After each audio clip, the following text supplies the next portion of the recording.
tanah air, ku tidak kulupakan, kan terkenang selama hidupku. Biarpun saya pergi jauh, tidak akan hilang dari kalbu. Tanahku yang ku cintai, engkau ku hargai.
Walaupun banyak negeri ku jalani,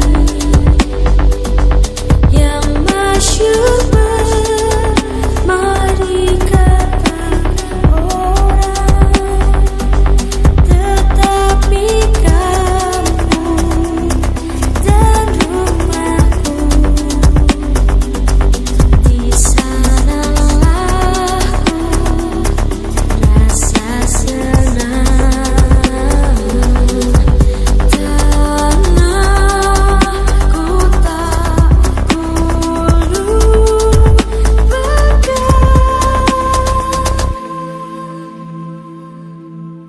engkau ku banggakan.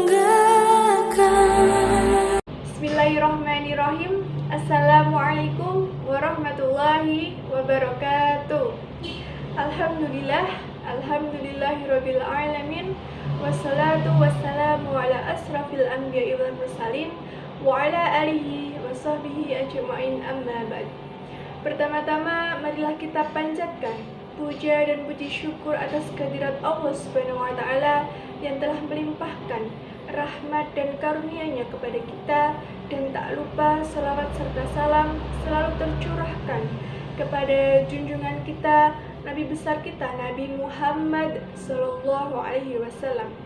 Yang terhormat Bapak Ahmad Muhammad Musta'in Nasoha SH MH selaku dosen pembimbing mata kuliah Pancasila, dan teman-teman yang saya cintai dan saya banggakan.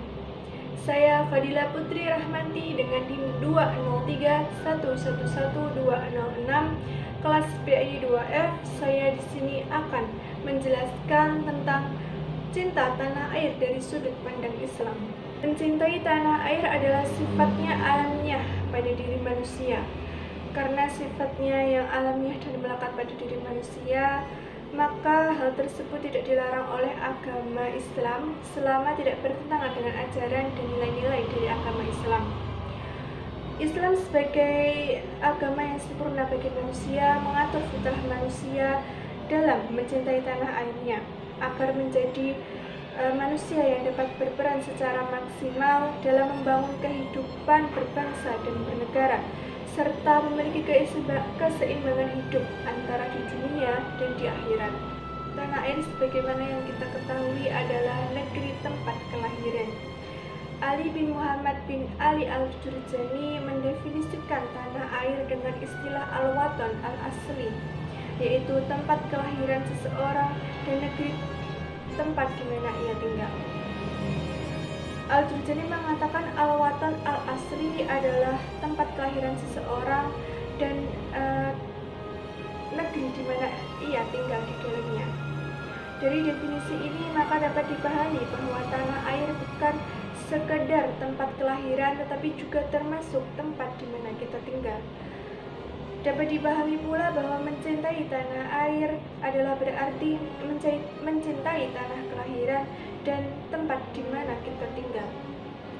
Dalam Kamus Besar Bahasa Indonesia, cinta tanah air adalah perasaan yang timbul dari hati seseorang dan untuk mengabdi, memelihara, membela, melindungi tanah airnya dari segala ancaman dan gangguan. Kata cinta tanah air secara implisit terdapat di dalam Al-Quran. Nilai-nilai cinta tanah air dalam perspektif Al-Quran diantaranya adalah sikap nasionalisme dan rela berkorban. Cinta tanah air menjadi salah satu bagian dari nilai-nilai Al-Quran yang luhur, sebagaimana telah dicontohkan oleh para nabi dan rasul yang telah memberikan isyarat dari berbagai peristiwa dan fenomena yang terjadi sebagai pelajaran yang berharga dalam menghadapi setiap perubahan masa. Konsep cinta tanah air dalam Al-Quran, hadis, dan ijtihad para ulama merupakan nilai-nilai universal dari cinta tanah air. Kemudian dalil-dalil yang menjadi dasar diperbolehkannya cinta tanah air. Yang pertama adalah dalil Al-Quran. Salah satu ayat Al-Quran yang menjelaskan atau yang menjadi dasar cinta tanah air adalah Quran Surat Al-Qasas ayat 85. Allah Subhanahu wa Ta'ala berfirman, A'udzubillahi minasyaitonirrajim, Bismillahirrahmanirrahim. Innal ladzi farada 'alaikal Qur'ana larudduka ila ma'ad. Yang artinya, sesungguhnya Allah yang mewajibkan atasmu melaksanakan hukum-hukum Al-Quran benar-benar akan mengembalikan kamu ke tempat kembali. Para mufasir dalam menafsirkan kata ma'ad terjadi beberapa perbedaan pendapat. Ada yang menafsirkan kata ma'ad dengan kata Makkah, akhirat, kematian, dan hari kiamat. Namun menurut Imam Fakhr al-Din al-Razi dalam tafsirnya Mafati al-Ghaib mengatakan bahwa pendapat yang lebih mendekati yaitu pendapat yang menafsirkan dengan kata Makkah. Syekh Ismail Haqqi al-Hanafi al-Khalwati dalam tafsirnya Rohul Bayan mengatakan di dalam tafsirnya ayat Quran Surat Al-Qasas ayat 85 terdapat satu petunjuk atau isyarat bahwa cinta tanah air adalah sebagian dari iman. Rasulullah SAW dalam perjalanan hijrahnya menuju Madinah banyak sekali menyebutkan kata tanah air. Kemudian Allah Subhanahu wa Ta'ala mewujudkan permohonannya dengan kembali ke Mekah. Sahabat Umar radhiyallahu anhu berkata, jika bukan karena cinta tanah air, niscaya akan rusak negeri yang jelek atau gersang, maka sebab cinta tanah airlah dibangunlah negeri-negeri. Selanjutnya yang menjadi dalil dari cinta tanah air menurut Al-Quran adalah Quran Surat An-Nisa ayat 66. Allah Subhanahu wa Ta'ala berfirman, A'udzubillahi minasyaitonirrajim, Bismillahirrahmanirrahim. Walau anna katabna 'alaihim an iqtulu anfusakum aw yakhruju min diyarikum ma fa'alu illa qalilun minhum. Yang artinya, dan sesungguhnya jika seandainya kami perintahkan kepada mereka orang-orang munafik, bunuhlah diri kamu dan keluarlah dari kampung halaman kamu, niscaya mereka tidak akan melakukannya kecuali sebagian kecil dari mereka. Syekh Wahbah Az-Zuhaili dalam tafsirnya Al-Munir fil Aqidah wal Syariah wal Manhaj menyebutkan dalam firman-Nya, Awi khruju min diyarikum, terdapat isyarat akan cinta tanah air dan ketergantungan orang dengannya. Dan Allah menjadikan keluar dari kampung halaman sebanding dengan bunuh diri dan sulitnya hijrah dari tanah air. Kemudian dalil dari hadis. Hadis-hadis yang menjadi dalil dari cinta tanah air menurut penjelasan dari ulama hadis diantaranya yang pertama hadis riwayat Bukhari, Ibnu Hibban dan Tirmidzi yang berbunyi An Anasin anna Nabiyya sallallahu alaihi wasallam kana idza qadima min safarin fanadhara ila juduratil madinati awza'a nafadahu wa in kana ala dabbah harraqaha min hubbiha wa fil hadithi dalalatun ala fadlil madinati wa ala masyru'iyati hubbil watan wal hani ilaihi. Yang artinya diriwayatkan dari sahabat Anas bahwa Nabi Shallallahu Alaihi Wasallam ketika kembali dari bepergian dan melihat dinding-dinding Madinah, beliau mempercepat laju untanya. Apabila beliau menunggangi unta, maka beliau menggerakkannya untuk mempercepat karena kecintaan beliau kepada Madinah. Hadis riwayat Bukhari, Ibnu Hibban dan Tirmidzi. Al-Hafiz Ibnu Hajar Al-Asqalani dalam Kitab Fathul Bari Syarh Sahih Bukhari menegaskan bahwa dalam hadis tersebut terdapat dalil petunjuk. Yang pertama, dalil atas keutamaan kota Madinah, dan yang kedua adalah dalil disyariatkan dan cinta tanah air dan rindu padanya.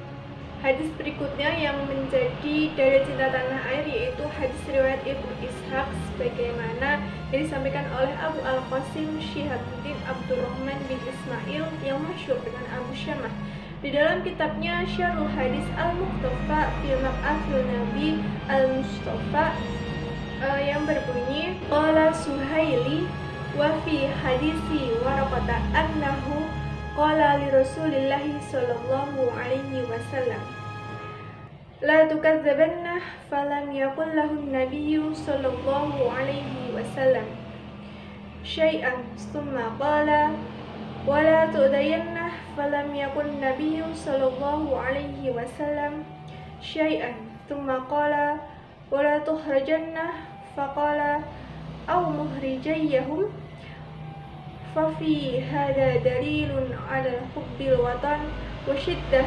mufaraqatihi ala nas. Al-Suhaili berkata, dan di dalam hadis tentang Waraqah bahwasanya ia berkata kepada Rasulullah Shallallahu Alaihi Wasallam, sungguh engkau akan didustakan. Nabi tidak berkata sedikit pun. Lalu ia berkata lagi, dan sungguh engkau akan disakiti. Nabi pun tidak berkata apapun. Lalu ia berkata, sungguh engkau akan diusir. Kemudian Nabi menjawab, apa mereka akan mengusirku? Al-Suhaili mengatakan, disinilah terdapat dalil atas cinta tanah air dan beratnya memisahkan dari hati.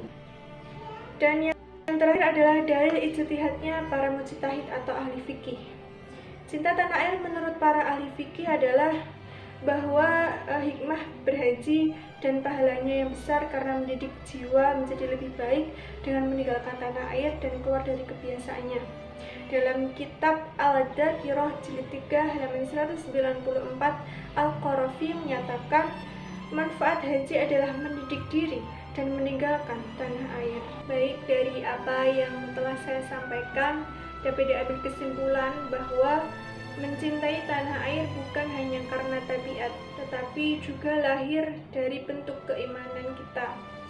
Jika kita mengaku sebagai seorang yang beriman, maka mencintai Indonesia sebagai tanah air yang jelas-jelas penduduknya mayoritas muslim adalah keniscayaan. Dan ini yang merupakan makna penting dari hubul watan minal iman. Sekian yang dapat saya sampaikan, kurang lebihnya saya mohon maaf. Subhanakallahumma wa bihamdika asyhadu an la ilaha illa anta astaghfiruka wa atubu ilaik. Wassalamualaikum warahmatullahi wabarakatuh.